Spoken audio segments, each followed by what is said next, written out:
Okay, it's 1 p.m., so let's go ahead and get started today. So welcome everybody.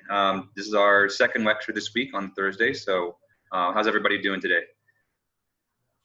Doing good. Pretty chill. Good, good.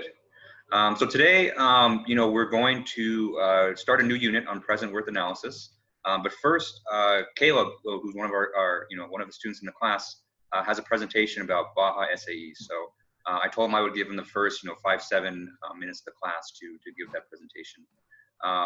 So Caleb, I see right now that people are still joining. So if you want to wait maybe like a minute or two, or if you can, or if you want to go right now, that's up to you. But if you want to wait for more people to join, you can do that too. So there's 45 people in the class, so Correct. We'll see if the participants get closer to 45. And I'll okay. Start. I guess go ahead. Go ahead. What do you want, Amy? I said, damn, you wrote the best SAE has to offer. I don't know about that, Kayla. I mean, I didn't want to lie. Okay, go ahead and present. Sorry. So normally, we will try to recruit during Discover Fest, or we'll see a lot of you around ECS, and we're not able to do that this year because of all the COVID stuff. So I kind of been asking some professors so I can talk to you underclassmen just to get you started thinking about your future and start thinking about what you want to do for your senior year. So if you didn't know, it's on your flow chart for graduation. So 414 and 419 is a 1-year, 2-semester kind of design manufacturing project. And so the teachers, some of them run the club teams. So our professor, Professor Mayoral, he's in charge of Baja SAE, Formula SAE, Titan Aero, and Titan Rocket. If none of those clubs interest you, though, there's a link right here. I'll post it in the chat, too, later. If anybody's underclassman is looking to join some clubs, there's a bunch of them on the student club page for ECS. But so why would you want to join one of these senior design clubs? So you get to be part of a legacy. You can start recruiting now as a junior. You can work with your friends that you've met in the past. And there's a bunch of real life applications for the class. We do a lot of design and SolidWorks and failure analysis, like testing your materials. So you don't have to waste money like by buying your designs and then testing them. You can test them with your designs beforehand. So you're saving a bunch of your costs. You get to practice making presentations and design proposals and getting sponsors, which are useful for the future when you have to do a lot of stuff in your jobs. And you get to learn a lot of manufacturing. We do a lot of stuff in the machine shop on the mill and the lathe. And we also do a lot of welding in Baja. So these are some of the past teams. Here's the 2015 Baja team. We got the 2017 car in the team. And we have 2018, 2019. So being part of the legacy, you have a bunch of resources available to you. Rather than starting from scratch, you get to look at the designs from the past teams, and you get to work off what they've done, get some information, and you get to also improve on what they've done to make your car a little bit better. And so this is last year's team. And so last year's team, it did get shut down because of COVID, but this year we're trying to keep on track. So afterwards, I'll post a link to our Discord. So you can join that. This is all the sub teams that we have for Baja, if any of these things interest you. So we have our drivetrain. So they're in charge of designing gearbox and drive shaft in their engine. And we're the first Baja team at Cal State Fullerton to design a 4-wheel drive. And because competition is maybe going to be virtual this year, so we're actually changing our design to adding a dirt bike engine. So we actually plan for our Baja car to go 50 miles per hour, maybe even more, which is usually we only go about 25 or 30. So we're going to beef it up this year because we're going a little off base of SAE. I'm the sub team lead for chassis. We're in charge of fabrication of the outer frame. Suspension for front and rear, they do the hubs. We have the control arms, and Cal State Fullerton's been known to do trailing arms for their rear suspension. And then we usually design our own shocks and get them brought in for us. And then we have our ergo team, who's in charge of brakes and steering, because those are all the important parts to passing design inspection. And then it's just the overall safety of the driver. These are some of the parts that we've designed. So we usually build these in-house. We have our gearbox that's designed by our team lead, Sean.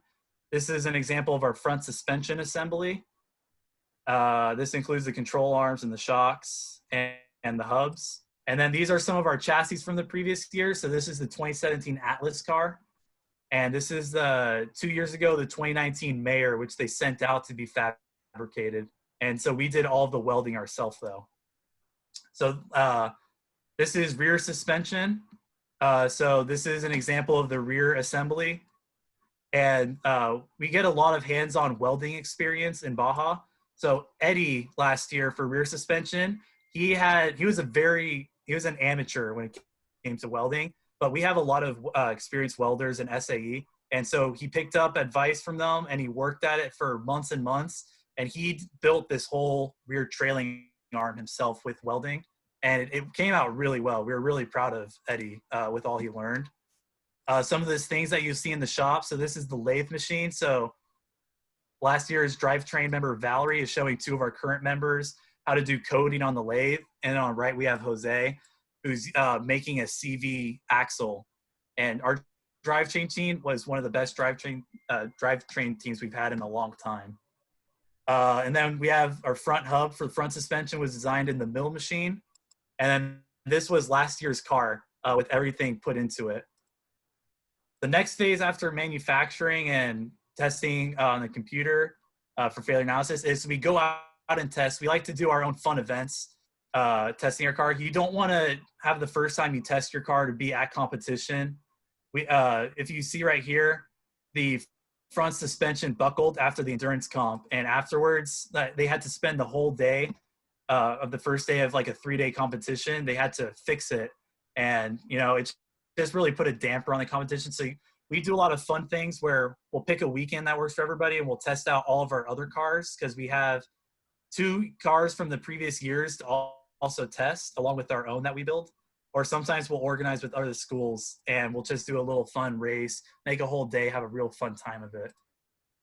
And so here's some videos of last year's team testing their car in an unusual manner. They were testing their front suspension.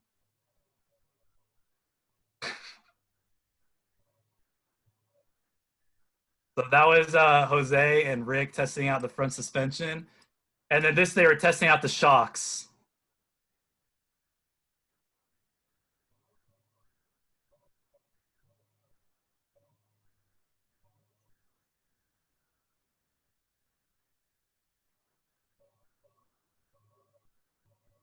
So we like to goof off a lot. We have a lot of fun in Baja. We keep it light.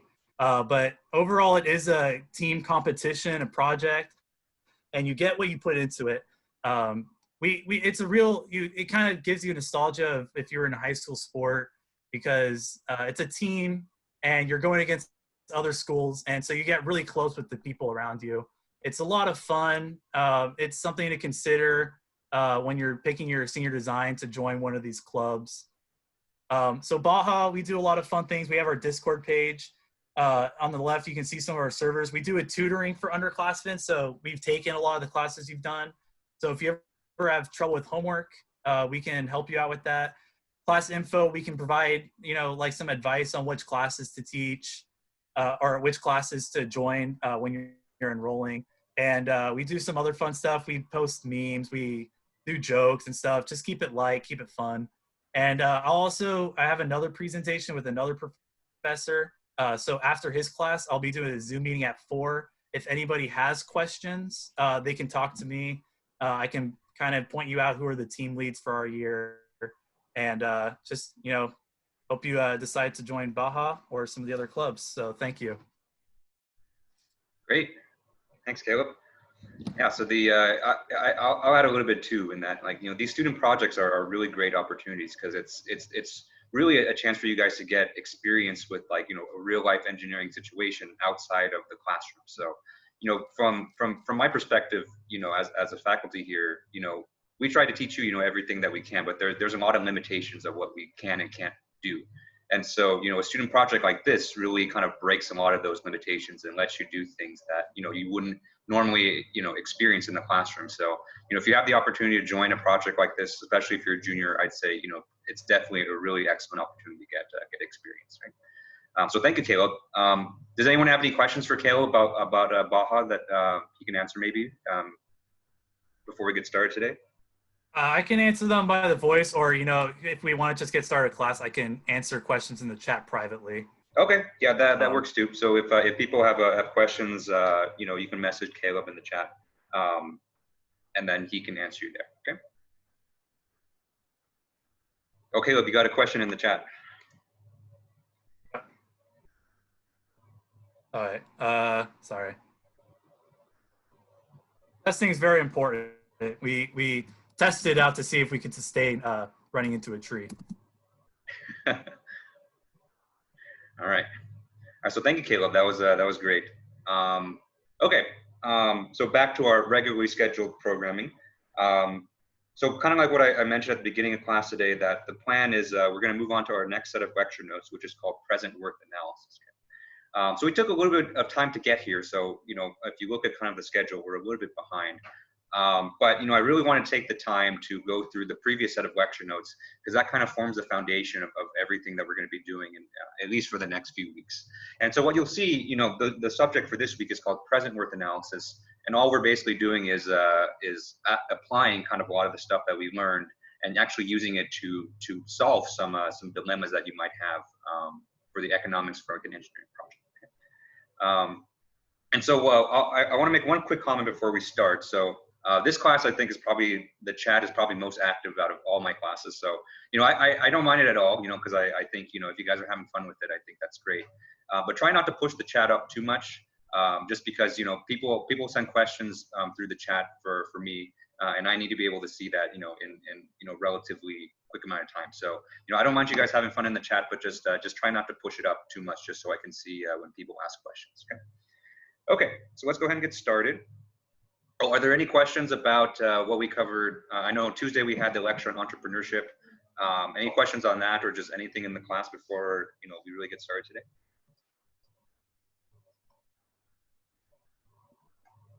I think we're good. Cool. All right.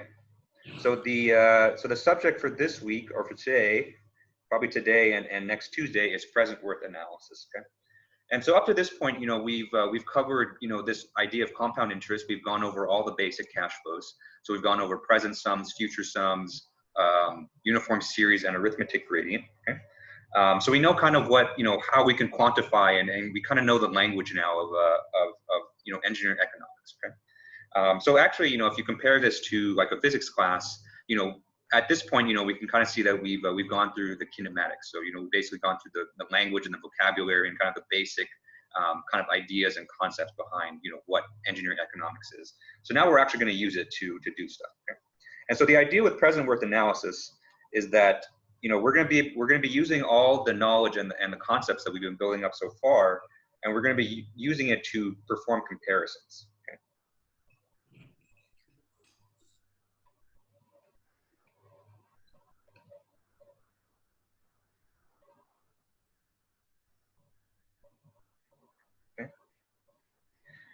And the things that we're going to be comparing are different competing economic alternatives. Okay.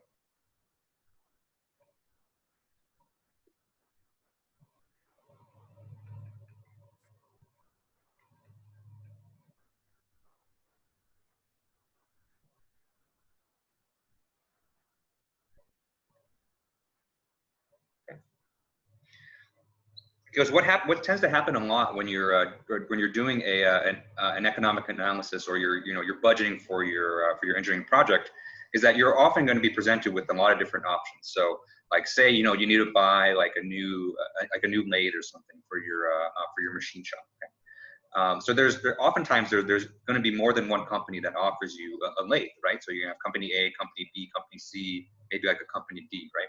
And you need to make a decision on, which lathe that you're going to buy, right? It might be easiest to say that, let's just get the cheapest one that's available. But, sometimes the cheapest one, might be made with really cheap parts, and it might not be able to produce the work that you want. And it's going to take actually more money over time to maintain it. Okay? And so, when, in cases where it's not immediately clear, what's the best economic alternative, especially when you're considering, maintenance costs and how much money it's going to make you, the revenue over time, overhauls, all that stuff. You need kind of a way to, kind of a systematic way to compare these alternatives. And that's what we're going to do with present worth analysis today. Okay? And so, the idea that I want you guys to keep in mind as we go through today and actually the next few weeks is that we want to be able to have a systematic way of comparing different economic alternatives for our project and beyond. Okay? And so, but before we go about doing that, we need to state some assumptions. Okay? So assumptions are extremely important. Especially if you ever had Dr. Weiss for any of your classes. I know that she really drills it into you guys. Engineering economics is no different. So basically, the reason why we have assumptions is that, real life problems are actually, really messy, and there's a lot of complicated stuff going on. So in order for us to kind of simplify things and in order to actually perform like a good calculation, you need to make some assumptions just so you kind of rule out some things, and you don't have to worry about it. Okay? So let's talk about the assumptions. We have 6 assumptions that we're going to make for most of the economic analysis problems that we're going to do up until the first midterm. Okay, so the first assumption, which we've kind of already been doing, is the end of period assumption. Okay. And so the idea with the end of period assumption is that we assume that all the cash flows, all the revenue, all the maintenance costs, all of those happen in one payment at the end of the period. So this could be at the end of the month, end of the year, whatever your period is set to be. Okay?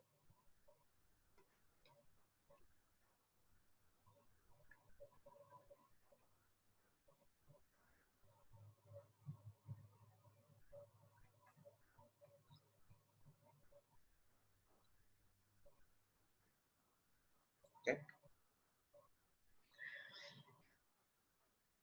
So this one's really important because, remember when we draw our cash flow diagrams, we always put our arrows on the nodes of the cash flow diagram. So we don't put it, in between 0 and 1. We put an arrow either at 0 or at 1 or at 1 or at 2. Okay. And so, even if you're like, even if you're, you have this machine for, several years and you pay out the maintenance costs in like June, we're going to assume that the maintenance cost, we're going to push the cash flow up until December. Just to kind of simplify our calculations. Okay? So even if a payment or revenue happens throughout the year or in the middle of a period, we're going to assume that it's all kind of aggregated at the end, just so we can use our formulas and the compound interest tables, easily. Okay, so the next assumption is the viewpoint. Okay.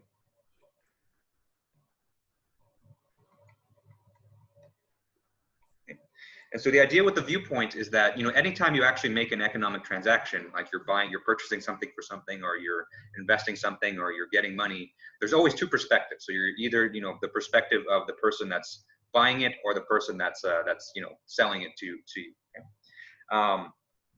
And the other thing is, for cases where, you're working for like a really big company, you might, you might have a question about, should we take the perspective of just our team or our department, or should we take the viewpoint of the entire company? Okay. And so to simplify things, we're going to be taking the viewpoint of the entire company. So, when we talk about, the economic analysis or the economic, reserves or something like the amount of money that you have that you can invest, we're going to consider the entire company. Okay? So this might not be true in reality, but, just for our purposes, we're going to assume the viewpoint of the entire thing. Okay.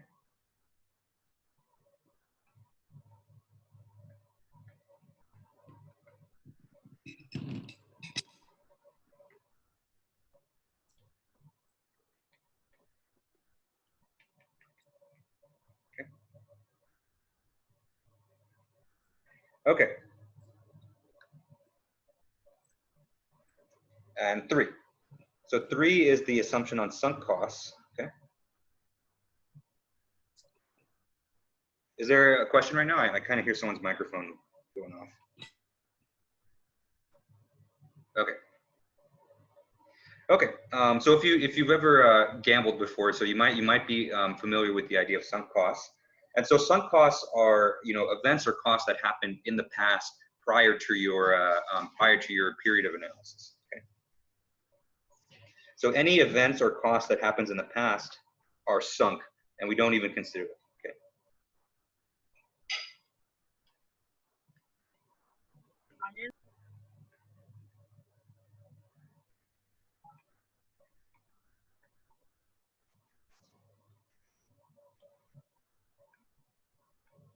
Sorry, Professor, what does that say? Which one? The word, the assumption?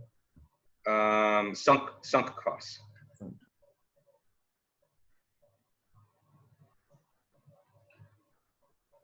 There you go.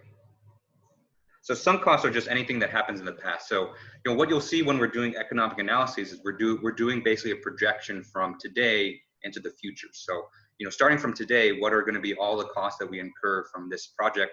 What are all the revenues that we expect? Okay? And so things that happened in the past, before this analysis, we're going to ignore them.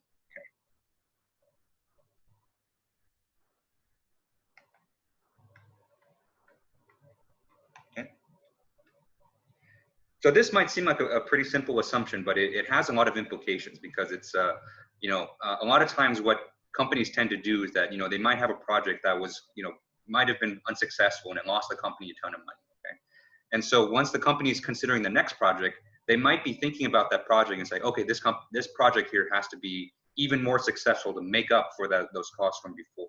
And so you can't do that when you're performing economic analysis. So you can't have any kind of undue influence on your current project. So you need to make kind of the best decisions just for this project, ignoring everything that happened in the past. Okay, and so I'd say that this kind of has to do with gambling because when you're you're gambling, you might be playing poker or blackjack at a table, and you might have lost maybe like $100 previously, and so with that in mind, you might be more inclined to be more reckless and bet more money so that you can make up the money that you lost.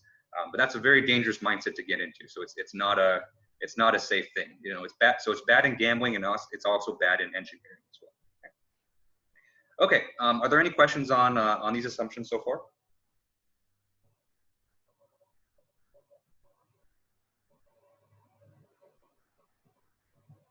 Okay. Okay. So now we have number 4. So the 4th assumption is the borrowed money viewpoint.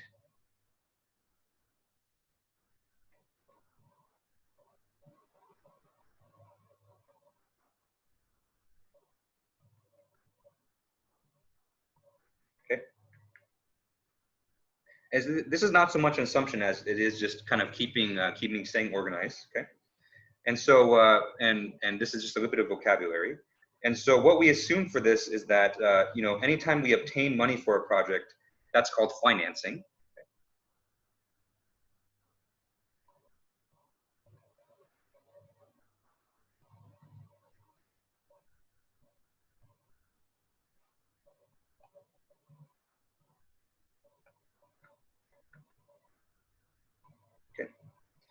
And so maybe at the beginning of the project, you might receive money from your company to start the project. So that's financing. Okay.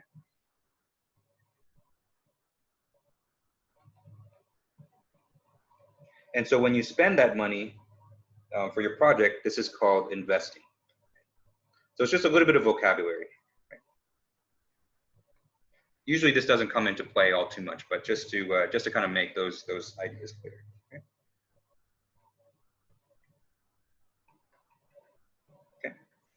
So the next assumption has to do with inflation. Okay, and so if you're familiar, we'll have a week where we go over inflation, but basically inflation is the change of costs of things over time, such that the value of the money you have now is decreases over time. So we'll go over this more carefully, and it's significant for a lot of engineering projects because sometimes your engineering project could span 9-10 years, and and over that time inflation is going to take effect. But for our purposes, for now, we're just going to ignore this. Okay.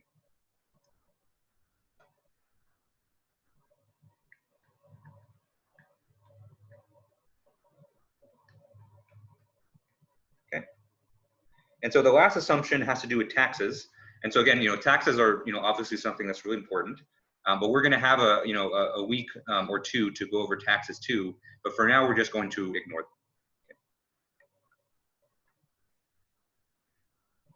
Okay.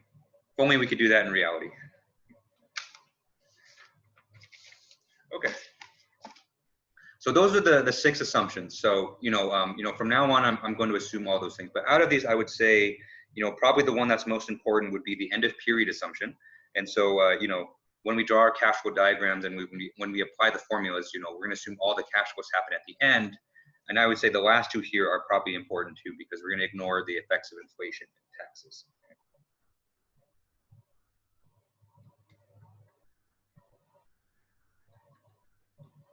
Okay.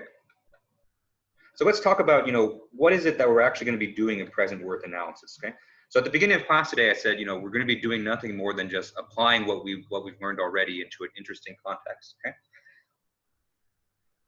And so when I say that we're going to compute the present worth of something, okay, the key word here is present, okay? And so we've gone over, present sums from before, right? So present sum is the amount of money that you have now, okay? And so, when I say that I want you to compute the present worth of this project or of this alternative, what I want you to do is to take all the cash flows in the problem and convert them to a present sum.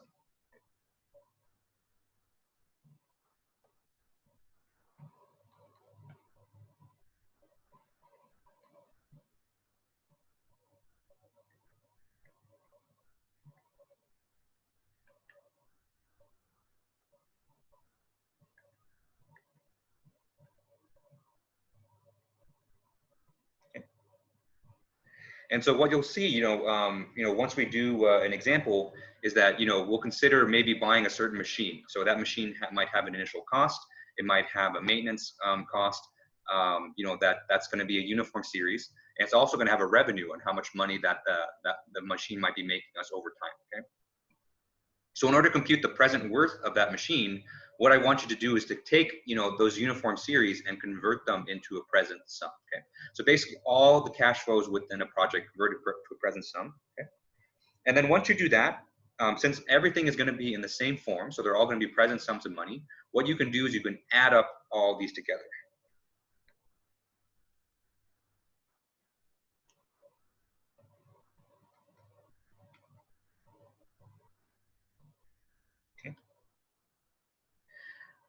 And so, once you do that, you'll basically have just one number that kind of characterizes the economic efficiency or the economic value of this particular alternative.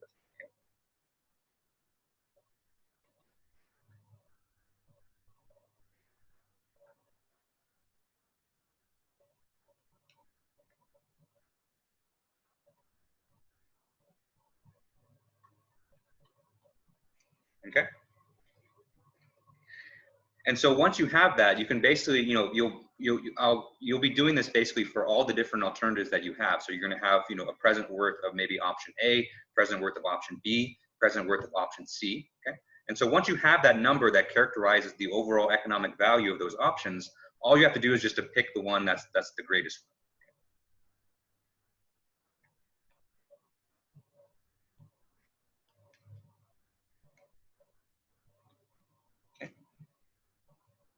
And so, another way that you can say this is that, when you're choosing between economic alternatives, you might want to say that you want to pick one that minimizes the equivalent present worth of the cost. And so if it's something that, something that the company has to pay out, then, all the present worths are going to be negative. You want to choose the least negative one because that minimizes the amount of costs. Or if it's something that's going to have a net positive value, you want to pick the option that has the maximum equivalent present worth of the benefits. Okay. And just one more thing is that, oftentimes when you make a choice, it's going to be mutually exclusive. So you can't pick more than one. So you can only pick one of the options. And so once you pick one, then the other ones become unavailable.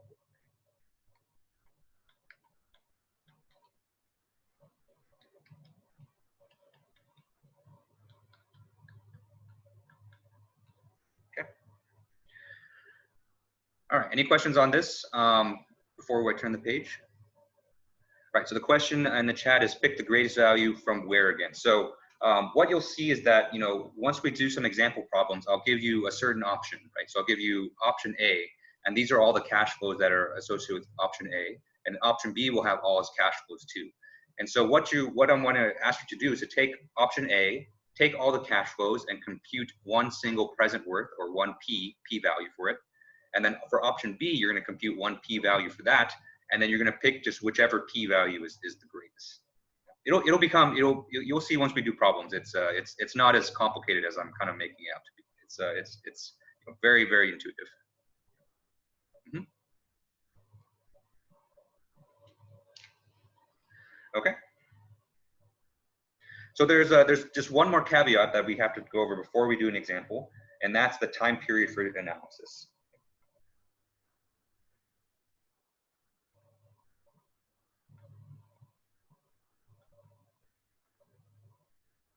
Okay.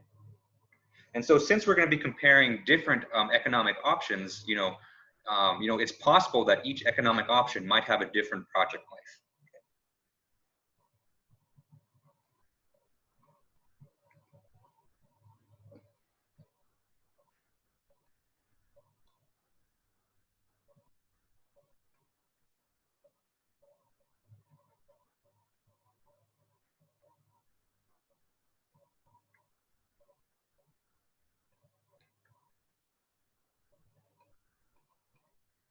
Okay.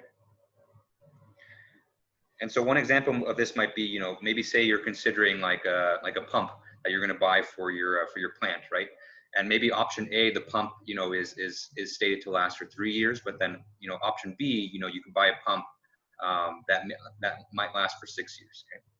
And so when you're faced with options that have different project lives, you have to be really careful, because you can't really compare these, because it's not really an apples to apples comparison. Okay? And so basically, when you're computing present worths, right?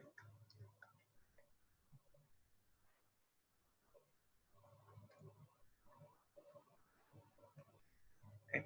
And if you remember from all the formulas that we did, the last couple of weeks, and even from the compound interest table, n was something that was really important. Okay. And so when you're computing present worths for different options,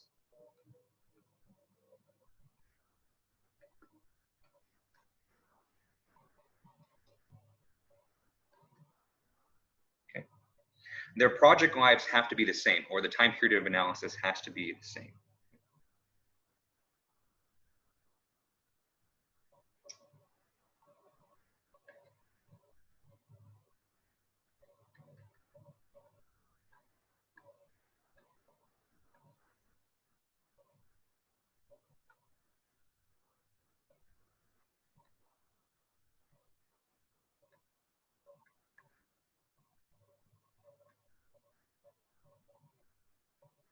Okay. And so basically the n values have to be exactly the same, because otherwise it wouldn't be fair to compare the two things. Okay, so maybe either later today or on Tuesday, we'll go over how you would deal with the case where the n is different. But for now, we're going to just consider cases where the n is going to be the same. Okay? And so for the cases where your n is different, where your machines might last a different amount of times, there are certain things that you can do with the analysis in order to make sure that the n's match up. But that's something to always look out for once you're doing that. So I want to kind of spend a little bit of time talking about it, just so you guys will look out for it in the future. Okay, so let's do an example just to see how this all kind of comes together. Okay? And so say that you're working for an engineering firm, okay, and the firm wants to purchase a new machine for for its productions, for maybe it's like a manufacturer.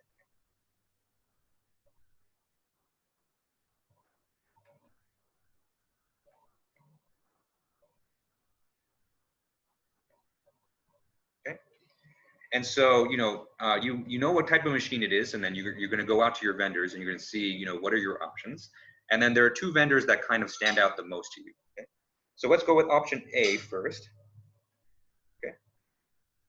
So machine A, let's say that it has a useful life of 5 years.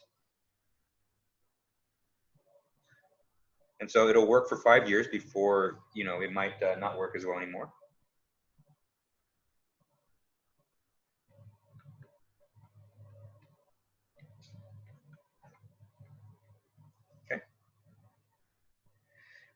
let's see, option A, so the initial cost will be $10,000.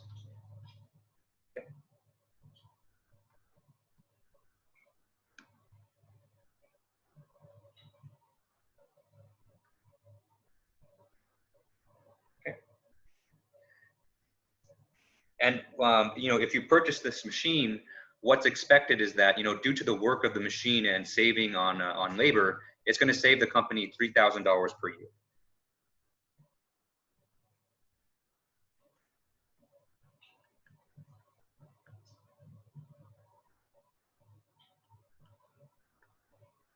Okay.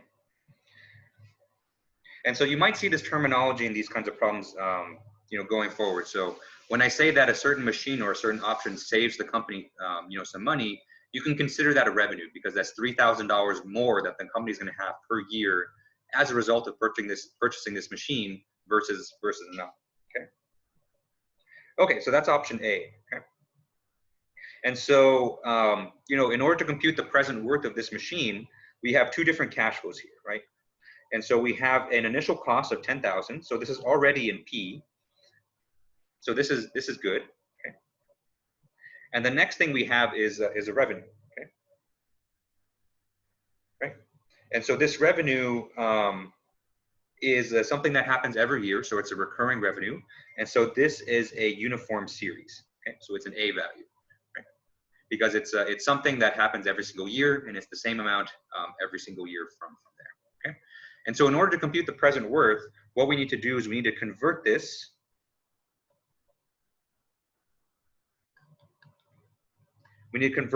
uniform series here into P, right? And we can either use the formulas or the compound interest tables to do that. But before we do that, we'll take a look at option B, which I'm going to do on the next page. But does this kind of make sense about everything so far on this page? Any questions?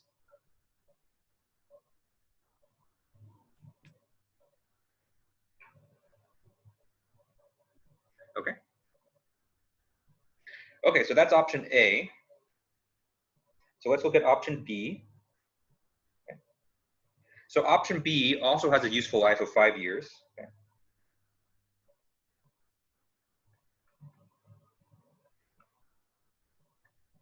Okay. So that's good. So both of our options have the same useful life. So they have the same time period for analysis. So we're good to go from there. Okay. And so the cost for option B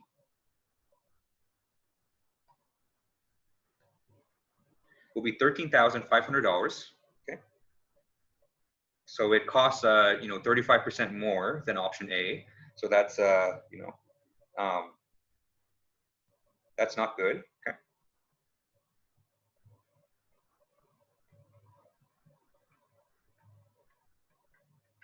Okay.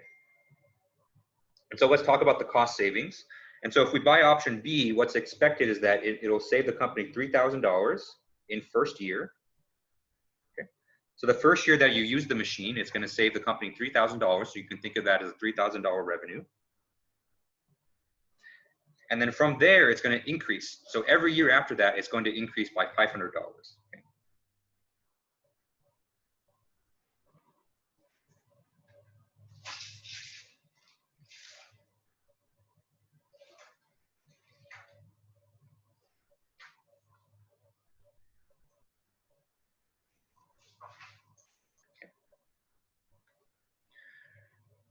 Okay. And so what this means is that, we'll save $3,000 in the first year. Second year is going to be $3,500. Third year is going to be $4,000, et cetera, et cetera. Okay. And so let's quantify our cash flows here. So, we have an initial cost of $13,500. So that's already in P. So that's good. Okay. We have a savings of $3,000 in the first year. So that's kind of our baseline savings. And so this is going to be an A, right? And then in addition to this, we also have our savings are increasing every year by 500. And so this is going to be a G. Okay. And so in order to compute the present worth of option B, we need to convert this A and this G into a P. Okay. Okay. And so the last thing that we need is an interest rate. let's assume that the interest rate is 7%, okay, or 0.07 if you're going to be using the formulas. Okay. Right. And so the questions that we want to answer here is that, first of all, let's draw the cash flow diagrams for each option.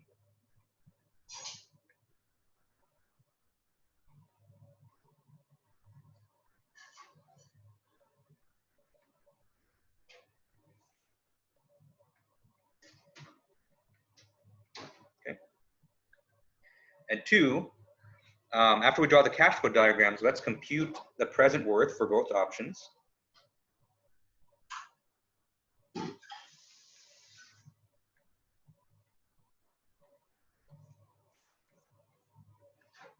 Okay. And choose the best option.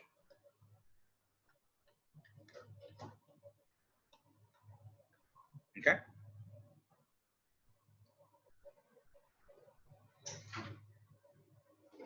And so in part two, we're going to be doing just basically as I outlined. So we're going to convert all the cash flows for the different projects into a present worth, and then just compare them, and then just pick the one that's higher.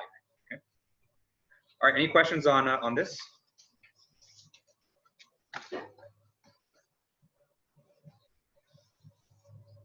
Okay. So let's draw the cash flow diagrams. Okay. So let's start with project A, or option A, I should say, or machine A. You know, the A option. Let's go with that.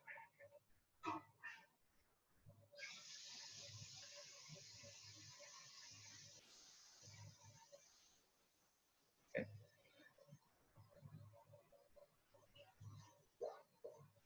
Right. So option A has a useful life of 5 years. So we have that. Okay. And so if you recall from 2 pages ago, we know that we have an initial cost of $10,000. So let's go ahead and draw that in. Okay. And so that's a cost that we're experiencing on day 0. So that's today. Okay. And then in addition to that, option A is going to save the company $3,000 per year. Okay. And so based on our end of the year assumption, is we can say that this $3,000 is something that happens at the end of each period. Okay. So we're going to put the arrows on node 1, node 2, node 3, node 4, and node 5. So all these guys are $3,000. Okay.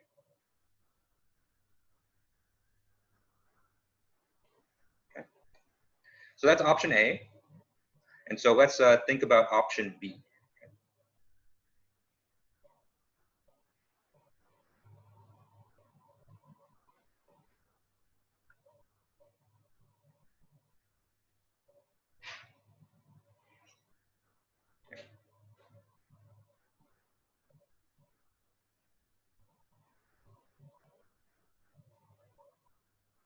Okay. And so option B, remember, has an initial cost of $13,500. Okay. And we know that in the first year, it's going to save the company $3,000.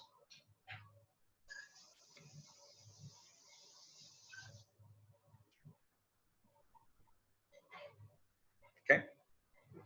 And then it's going to be increasing every year after this. So year 2, it's going to be $3,500. Year 3 is going to be $4,000. Year 4 is going to be $4,500.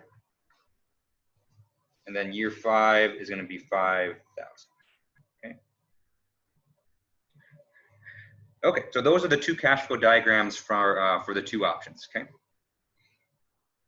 And so, you know, it might be tempting at this point to, you know, once you see this, is to say, you know, option B is going to be the better one, because, you know, by year 5, we're going to be making $5,000 versus option A, you know, we're only going to be making $3,000, right?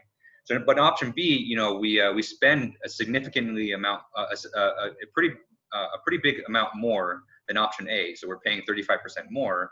So the question is that 35% more going to be worth it in the long run? Okay. And you have to be a little bit careful here. So, you know, the tempting thing is just to simply add up all these numbers and just say that, you know, one's better than the other one.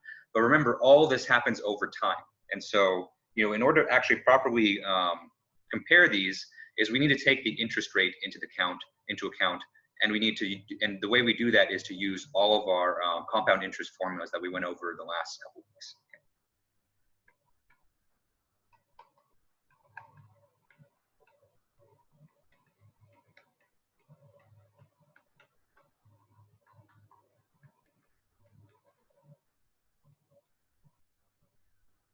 Okay.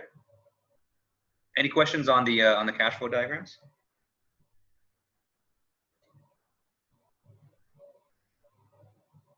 Okay.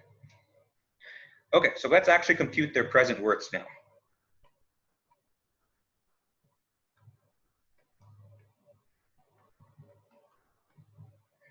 Okay, so let's start with option A. Okay. And so from option A, we know that we have an initial cost of $10,000. So the way that we express that is we say that this $10,000, since this is already, you know, something that we would spend in the present day, so we'll call this P1. Okay.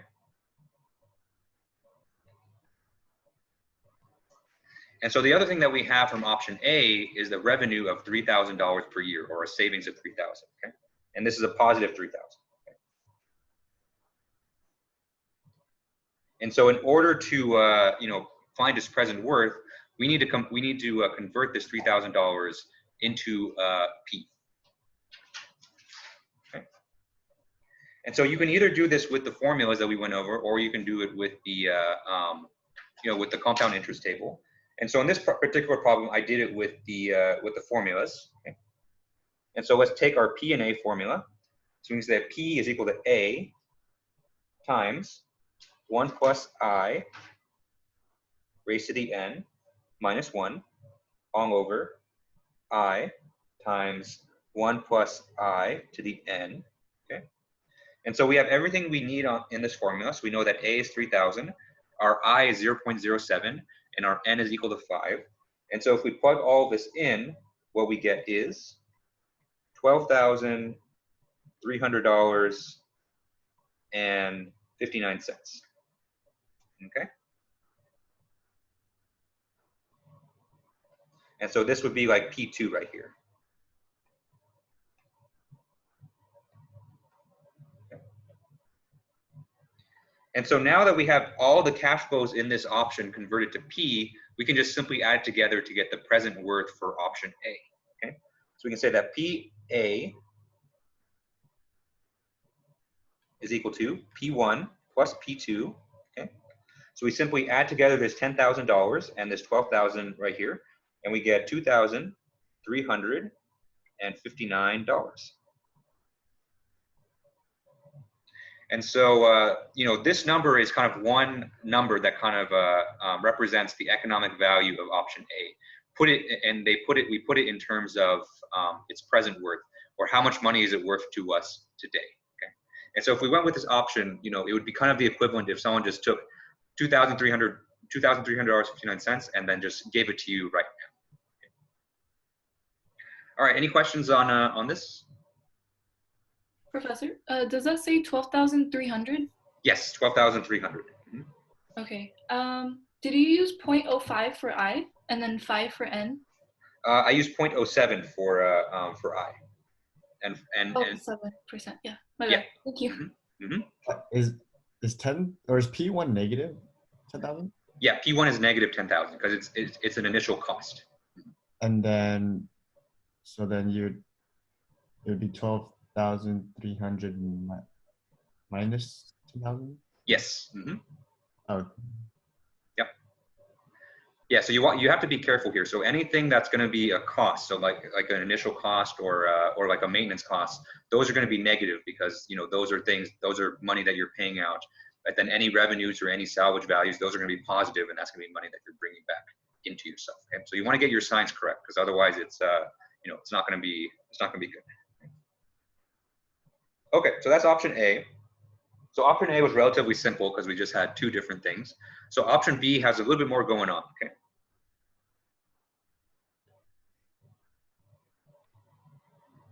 Okay. So option B also had an initial cost. So it had an initial cost of $13,500. Okay. And so we'll call this the P1 of option B. Okay. I'm just labeling these different costs, you know, just so we can add them up later. Okay.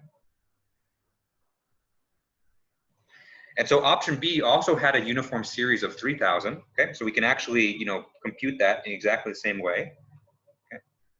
And so P2 is going to be A times 1 plus I to the n minus 1 all over I times 1 plus I to the n. Okay. And we already computed this, so this is going to be $12,359. Okay. Okay. But the other thing that option B had was a gradient. So we need to compute that $500 gradient into a present worth and then add all of them up together. Okay. Okay, everyone got this? So I can turn the page.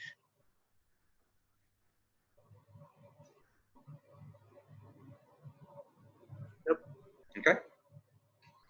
All right, so let's compute P3, and the P3 is going to be based on the gradient. Okay, so we know that we have a gradient of 500 for option B. Okay, and so let's use the formula, our P and G formula. Okay, so we have P is equal to G, and that's multiplied by 1 plus I raised to the n minus in minus 1. Okay, all over I squared 1 plus I to the n. And so we plug in all the numbers, then the present worth for this gradient is $3,826.33.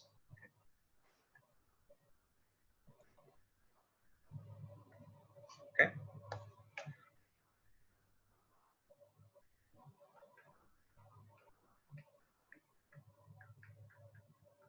Right.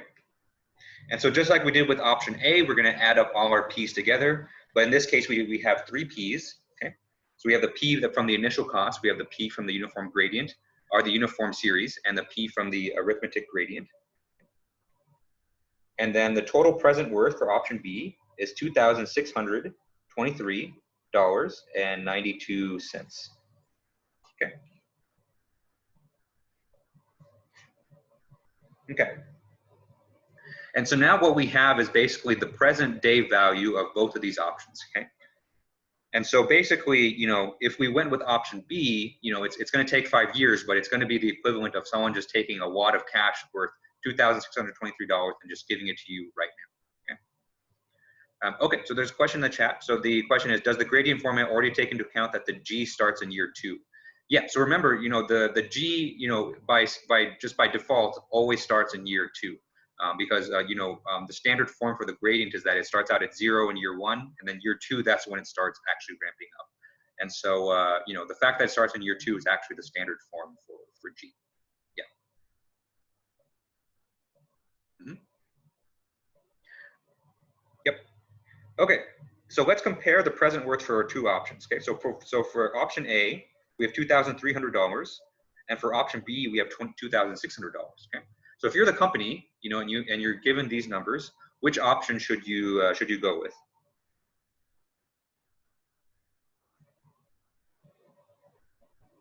Option A. B. Yep. Great.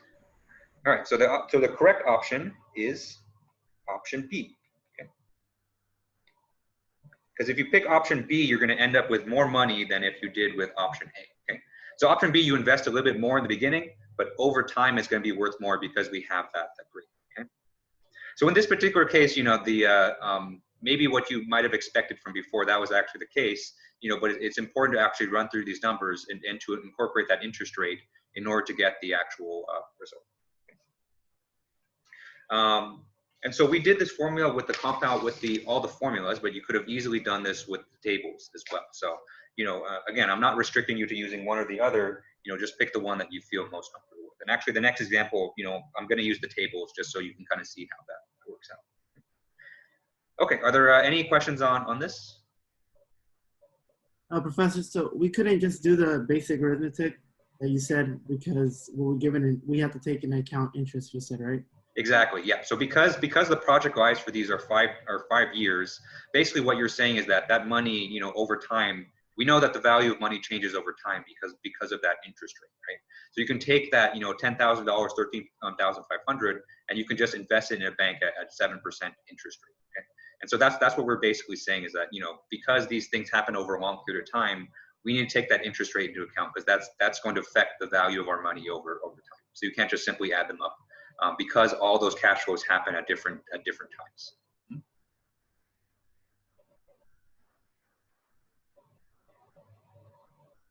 Okay. Okay, so let's do another example to kind of you know, illustrate this. Okay. So this one's actually very relevant last year. So let's say that, you know, you're the manager of the CS building here at Campus Fullerton, and your elevator is broken down for like the 12th time in like, you know, the last, you know, few weeks. Okay. And so you need to buy a new elevator. Okay. And so, you know, elevators, there's a lot of different companies that can make elevators, right? So let's do the same thing that we did before, where we compute present worths of different options to see which elevator is the best one to pick.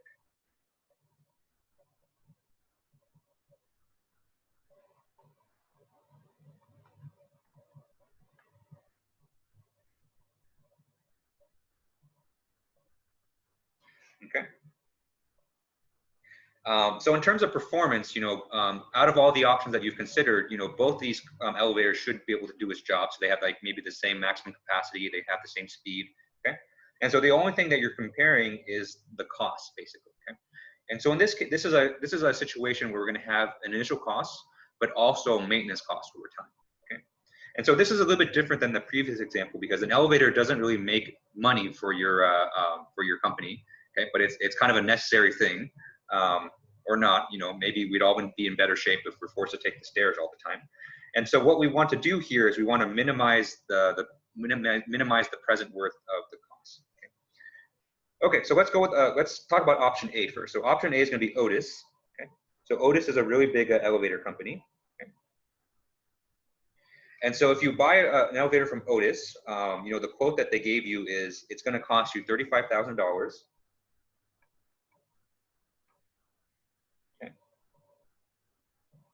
For just the purchase and the installation.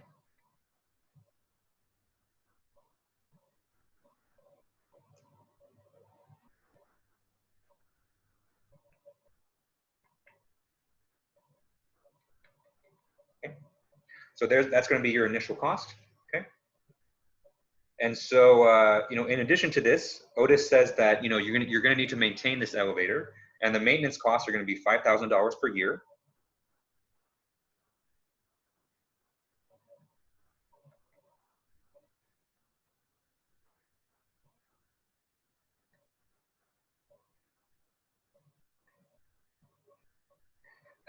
And then what Otis also tells you is that at the end of 5 years, so after the elevator has kind of run its course, you can take the elevator apart and you can actually sell its parts for $10,000.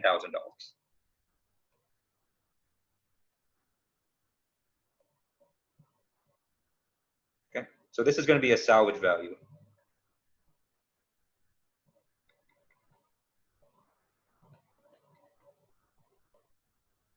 Okay. So that's Professor, option A. Yep. Mm-hmm. Depending on what we determine the value for the salvage after like how many years, it depends on how you determine it. Yes. So that's usually going to be given to you in the problem because, you know, a lot of times that knowledge is industry, you know, specific, and so, you know, we're purely just talking about the economics in this class. Okay. So you know, that all these numbers will basically be given to you in the problem. So all you have to do is basically just convert them from one form to the other. But okay, you're absolutely right. Yeah. So the salvage value, it depends a lot on the elevator and the parts and all of that. But all of that, that's more a subject for, like, you know, maybe an elevator engineering class. But yeah, not for kind of the stuff that we're doing. Okay. Okay. So that's the first option. And so it turns out, you know, and I found this out when I wrote this problem, that Mitsubishi actually makes elevators too.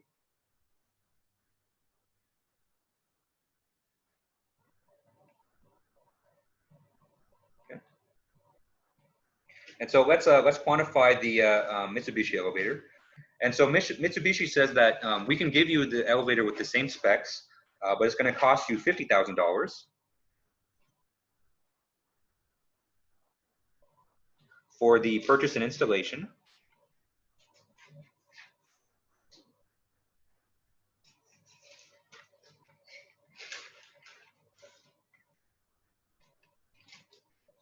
Okay. So it's it's a lot more expensive than the Otis elevator, but part of that extra money that you're paying up front is that we'll make the maintenance really cheap. And so instead of paying $5,000 for maintenance every year, Mitsubishi says that we can do the maintenance for $1,000 per year.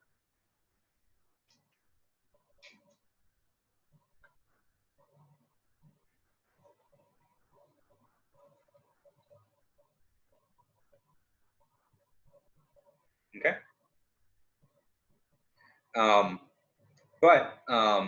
If you compare the salvage value at the end, the parts of the Mitsubishi elevator will only be worth an estimated $5,000.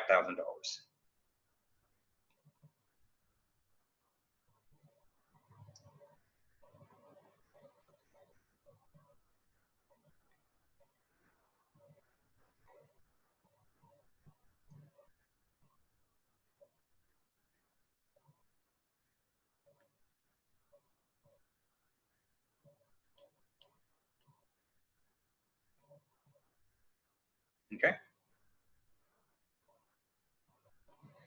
Okay. And so if we assume an 8% interest rate, so the question is, is we want to use present worth analysis to determine which elevator, the Cal State Fullerton should buy for its building. Okay. Okay. And so before we actually do that, let's actually, classify all these different cash flows. Okay. And so let's start with the initial cost. And so the initial cost, just like is what we saw in the previous one, this is a present day value.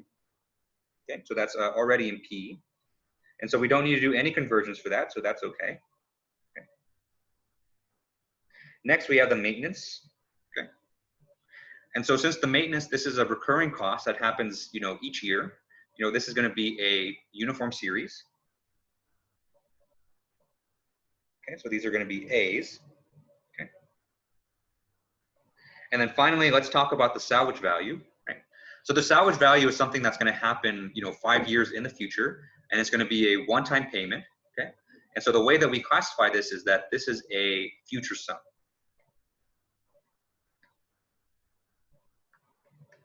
Okay. And so both cases here are, they're similar. It's just that the numbers are going to be different. Okay. Okay. And then since it's it's already implied just from the salvage value, but just to make it clear that our period for analysis is going to be 5 years, and that's the same for both options. So that's good. Okay. And so we're going to draw the cash flow diagrams for these. And then I'm going to compute the present worth using the compound interest table just to kind of show you how I set that up. Are there any questions on the problem setup?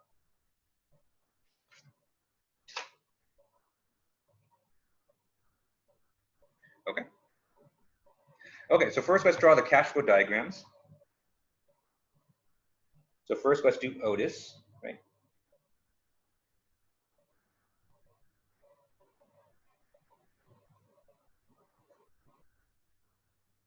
Can you go back just very quick?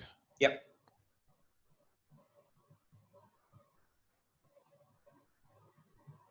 Thank you. Mm-hmm. Okay. So for the Otis elevator, we have an initial cost of $35,000. Okay.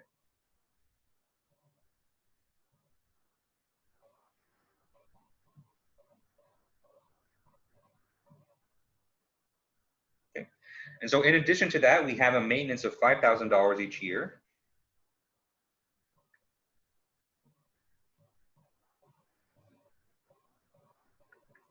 Okay. And at the end of the 5 years, we have a salvage value, which is we're going to sell the parts, and so that's going to be a positive $10,000 at the end.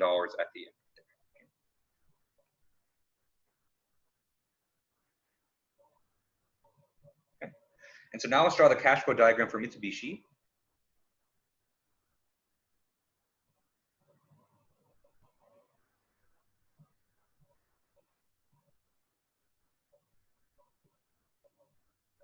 Okay.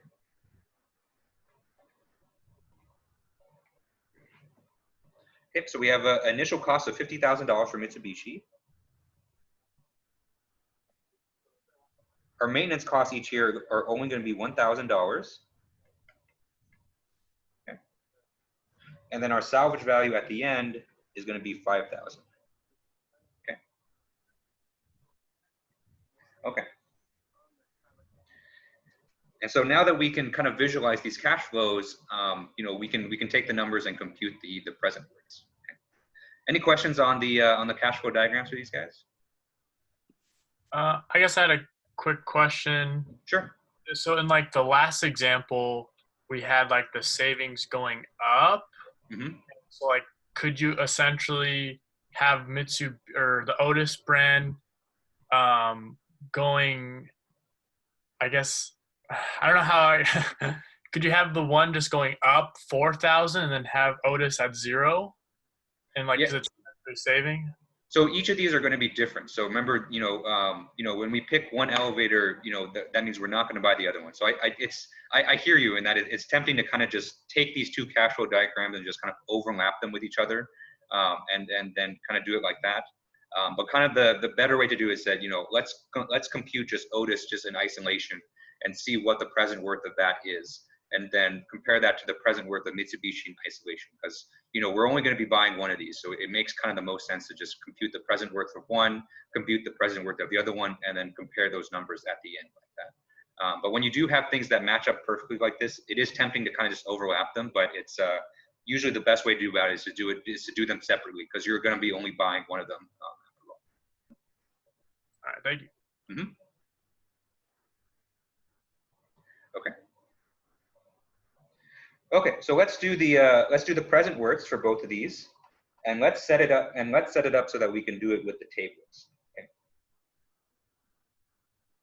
And so for cases like this where your interest rate is some, you know, integer value, you know, actually it's actually more convenient to do the table. So, you know, it might be I think it's worth the time to kind of learn how to use the tables, so that's going to give you, you know, that's going to speed up your calculations more at the end.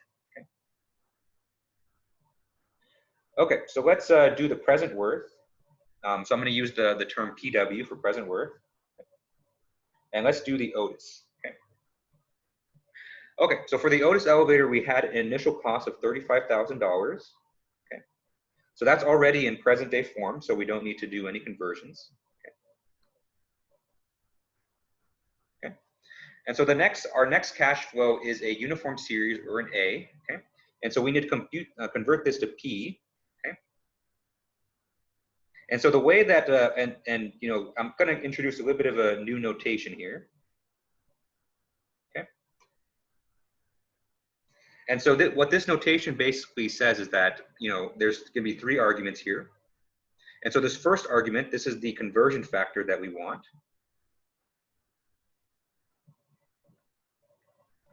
Okay. And so since we want to convert an A to a P, then the conversion factor that we want is P over A. So, you know, when we look at the compound interest table, we're going to look at the P over A column. Okay. This next value, this 8%, that's, you know, obviously our interest rate. Okay. And so that tells us that we need to look at the compound interest table for, you know, 8%. So we'll, you know, scroll down and find the table for 8% there. Okay. And then this last value here, 5, that's going to be the number of periods. So that's the row that you're going to look at in the compound interest table. Okay, and so you know, so that's the maintenance costs. And so now let's add the salvage value. So the salvage value, we have at $10,000. Okay, and that's happening in the future. And so let's write out the same expression that we have over there. Okay. Okay. And so for the salvage value, you know, we have a positive 10,000, and it's future value. Okay. And so in order to compute that to a present value, we need the conversion factor P over F. Okay. So we're going to do 10,000 times P over F at 8% and 5. Okay. So this is also another number that you would look up in the tables. Okay.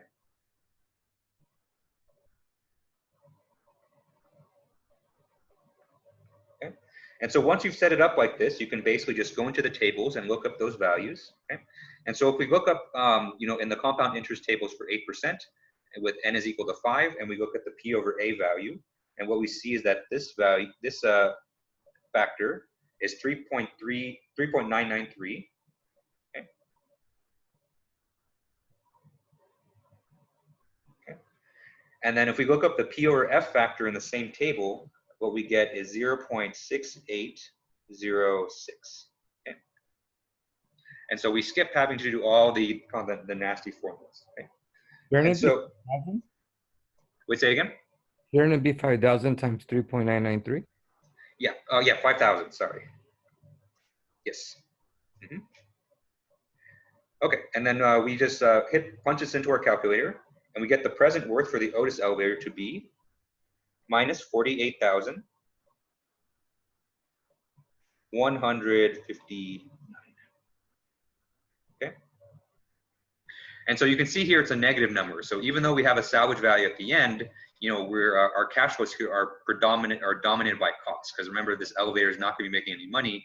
It's just going to be making students and faculty and staff less angry. Okay? And so it's money that you're paying out for kind of quality of life improvements for your staff. So that's why it's going to be a net negative.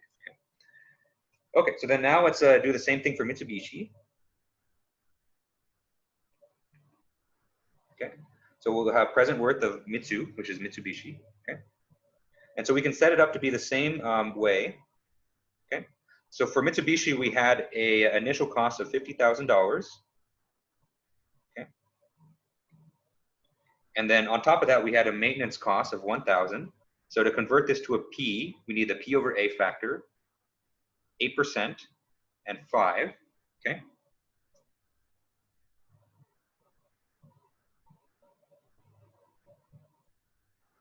Okay, and then we have the salvage value, so that's going to be P over F, 8%, and 5. Okay, and luckily, you know, these factors, we just looked it up over there, and so we know that this is going to be 3.993, and this is going to be 0.6806. Okay, and so we get the present worth for this to be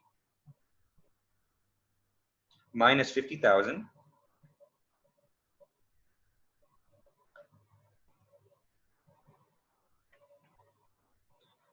$590.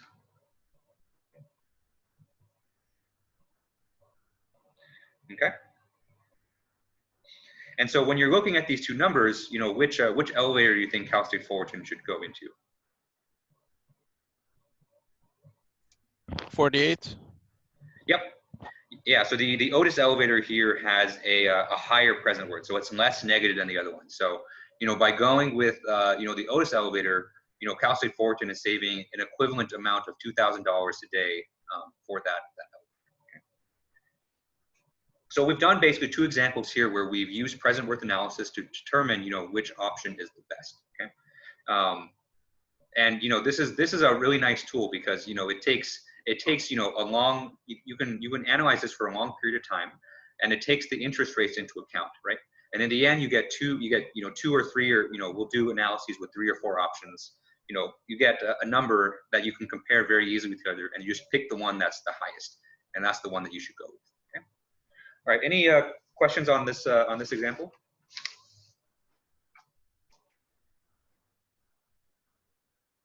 Right. So the question is, why were the values negative? And so the values, remember, the values are negative because these elevators themselves are not making any money. Okay. And so the main things that we're considering here are basically the initial cost and the maintenance costs. Okay? And so those are the two things that are kind of different about these guys, right? And so kind of the wrench that's kind of thrown in here is the fact that, you know, once we're done with the elevator, we can sell the parts for some money, and that's the salvage cost that you see, or the salvage value that you see at the end right here. Okay. But you know, that salvage value is you know, not enough to offset all the costs from, you know, everything else in the problem. And so, you know, because this elevator, you know, it's not selling a service, you know, I think people would be pretty upset if you had to pay like $1 to use the elevator in the CS building.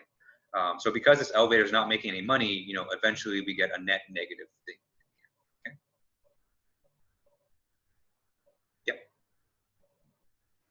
All right. Any final questions on this?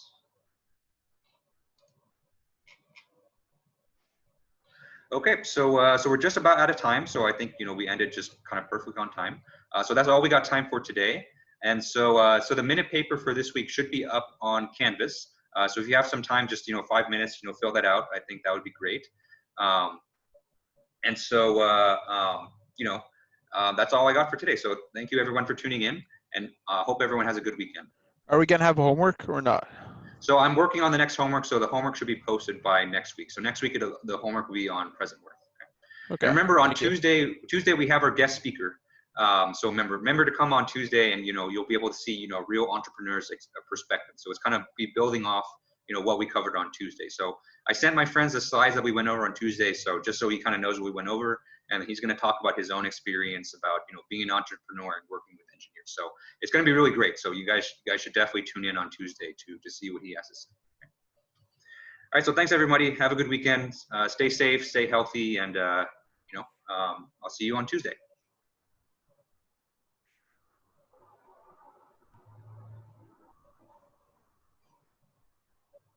Yeah, so homework will be assigned next week. Yeah. So there's no homework right now because we haven't really covered all that much since then because of the entrepreneurship stuff.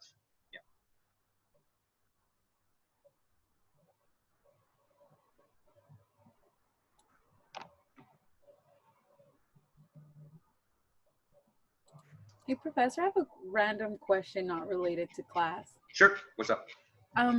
We're actually, so you say your friend is in charge of business for ECS, correct? Or like? No. He owns his own company, so he's an entrepreneur himself. So he's a friend of mine from high school, and we talk a lot. And I told him I'm teaching a class like this, and I asked him if he was interested in giving a talk just on entrepreneurship, because that's kind of one of the things that we're going over, and he said he would do that. Okay, and then the other guy that you put on the PowerPoint, I totally forgot his name. Sorry about that. Yeah, his name's Atul. So he's a professor in the business school. So he's a faculty at Cal State Fullerton. So he's definitely someone you can just email, and he's and he'll reach back. He's usually really fast about answering emails, especially from students. Do you think he would be able to help me recruit business students for our business side of the club? Oh, absolutely. I think that'd be something he'd be really interested in, because he's we're always looking to form more collaborations with the business school, and anything that that I or Atul could help with. I think that'd be great. So I think he'd be more than happy to do that. Okay, sounds good. Thank you so much. Yep. Have a great weekend. Thanks, you too.